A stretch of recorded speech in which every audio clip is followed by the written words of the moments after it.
अंगारकी चतुर्थी निमित्त गणपतीपुळेमध्ये भाविकांची गर्दी पाहायला मिळते। अगदी पहाटे 3:30 वाजल्यापासून श्रींचं दर्शन सुरू करण्यात आलेलं आहे। तुम्ही सुद्धा पुढारी न्यूजच्या माध्यमातून घरबसल्या बाप्पाचं दर्शन करू शकताय। श्रावण महिन्यामध्ये 32 वर्षांनी अंगारकी चतुर्थीचा योग आल्यानं राज्याच्या कानाकोपऱ्यातून भाविकांची गणपतीपुळेमध्ये मोठी गर्दी झाली आहे। दर्शनासाठी मंदिर प्रशासनाकडून चोख व्यवस्था करण्यात आली आहे आणि गणपतीपुळे मंदिरातून या सगळ्या संदर्भात आणखी तपशील देतील आमचे प्रतिनिधी राजन चव्हाण।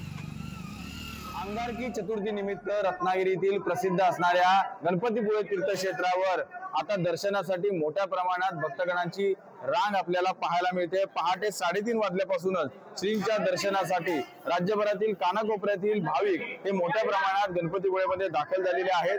श्रावण महिन्यामध्ये अनेक वर्षांनंतर हा दुर्मिळ योग आलेला आहे। आज अंगारकी चतुर्थीचा हा योग जुळून आलेला आहे। राज्याच्या कानाकोपऱ्यामधून या ठिकाणी भाविक हे आलेले आहेत। या संदर्भात बोलण्यासाठी आपले इथे पुजारी आहेत। आज बऱ्याच वर्षानंतर श्रावणात हा दुर्मिळ योग आलेला आहे, काय सांगाल एकंदरीत?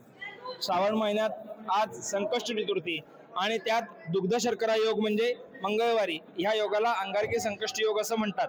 आपल्या भारत देशाच्या 8 दिशेला 8 गणपती आहेत, त्यातले हे पश्चिम द्वार देवता, पश्चिमेचं प्रमुख देवता, या देवतेचं नाव लंबोदर आणि ह्याच्या दर्शनानंतर आपली सर्व संकट दूर होतात अशी प्रत्येक भाविकाची आस आहे।